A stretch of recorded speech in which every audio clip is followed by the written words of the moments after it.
I drank. Short shorts. I was dancing in a bar. I was in a blackout. So much shame. So much shame.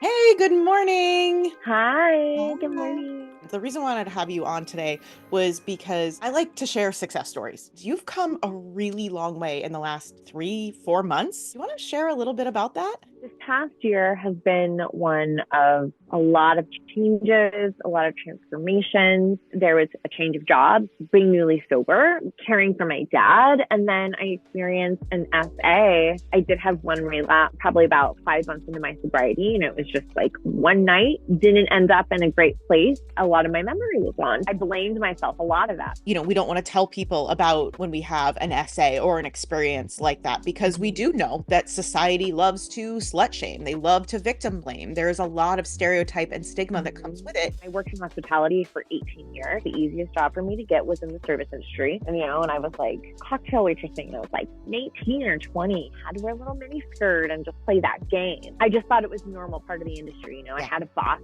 show me his genitals completely unsolicited. Having to find new work was really taxing because I didn't have a college degree. That was my experience. We are in, I'm going to call it soul-crushing, dead-end jobs that have no benefits, because that's all that we can muster the tiny bit of self-worth to go and get. You talked about this a lot, just constantly feeling like you were trapped in these service industry jobs. The current value of trauma, the cost, I should say, not the value, the cost of trauma is about $1.3 million to each individual. You will lose $1.3 million over the course of your lifetime. Yeah. So it goes from survival mode to scarcity mode to a sense of security. And then from there, we have like comfort and what I call FU power. That's what we're all hoping for. When you see those big successful people out in the world that can say no to any project, right? That's FU power. At best, most of us get from survival mode to scarcity mode. And scarcity mode is really costs us money. We have to choose between groceries or our medication, put everything on credit cards because we could only work 3 days this week. If you're in the service industry and you rely on tips, you can't show up fully and energetically. This cycle perpetuates. You start to question your own self-worth. You question your ability to ever get out of it.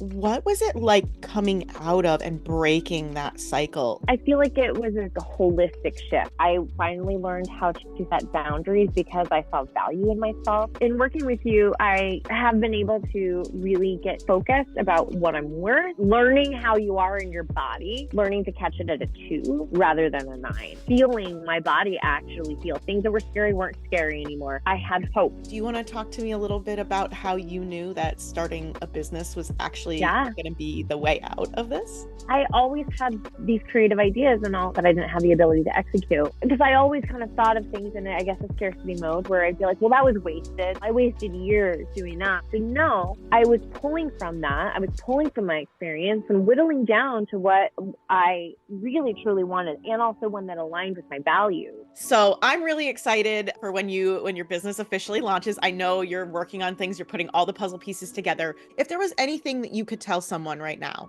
that is struggling in a place that maybe you were. There are resources out there, and if they even heard this, then they're in the right place because they've found the resources. I would also say make a list of the things that you are good at. Like, we need those affirmations and that confirmation of like good things that we find that are really like buried. You will be able to pull yourself out with the help of others, but that initial step is your own. When you're at the end of your rope and you think that there's nothing there, well, if there's nothing there, what is one more shot? Because that might be the one that what you needed that whole time.